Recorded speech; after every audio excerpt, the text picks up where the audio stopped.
Alright, so the last little video I wanted to do um, was actually on one of the plugins that I selected for your website, and I suppose I'll go ahead and show you plugins as well.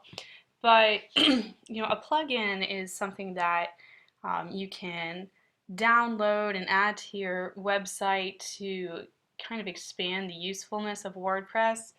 And the particular plugin I put here is called Google Fonts because WordPress has a fairly limited font selection. So your main title here has a Google font selected, and um, these the names to the various pages have Google fonts used, and they're somewhat different because I wanted something that was a little clean, a little modern, and not near so clunky as what the typical WordPress font choices are. But if you wanted to play with them, I just wanted to show you how you could do it. It's a little bit of a pain, to be honest, because a lot of it's kind of guesswork, but you would go to your dashboard,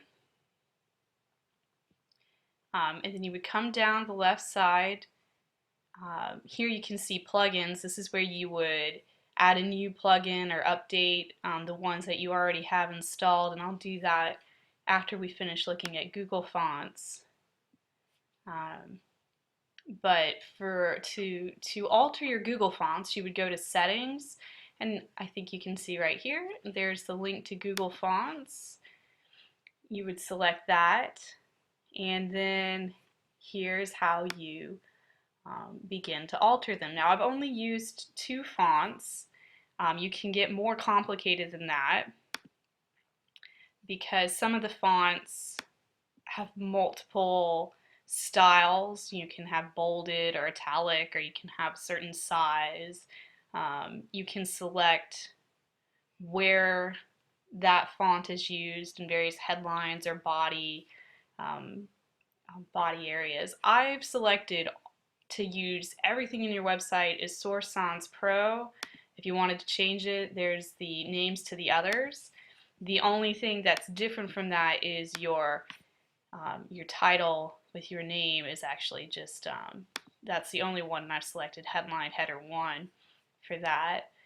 Now, you can probably see already where the problem is that these don't show you what that font looks like on this page. If you wanted to see it, you actually have to go to the web, enter a search for Google Fonts.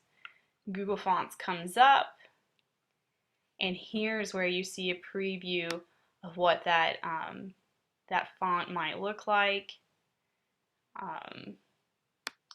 And so here you see the names.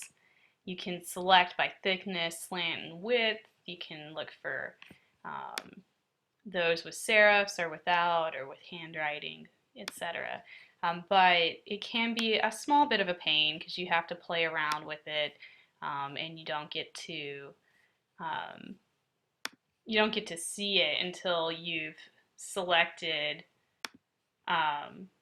selected your font, selected your size, selected where you would like it to show up, and then you have to save all fonts and then actually go to your web page to see it. But that's an example of a plugin, and if you wanted some other plugin, or you wanted to see which plugins you already have, you go to the left again to plugins. Some come kind of automatically with the website. Um, others I have uploaded for you. So here you can see Google Fonts is uploaded. Another one that I used was NextGen Gallery to create those galleries that we were working with earlier.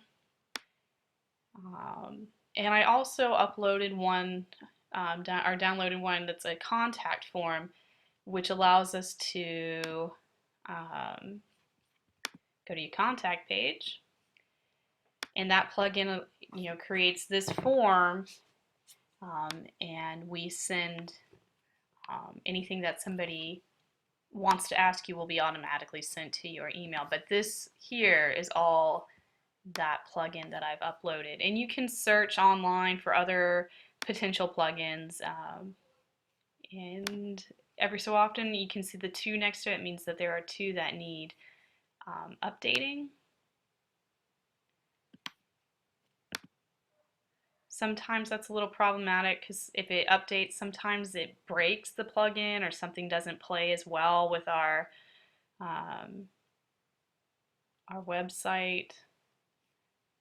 So now that I've updated that, I'm going to double check one more time that that's still going to work and that hasn't changed anything.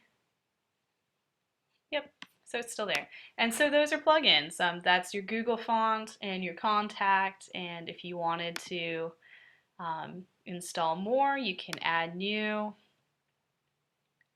and you can search for it, and you can look online as well to see if there's other things that might appeal to you as a plugin.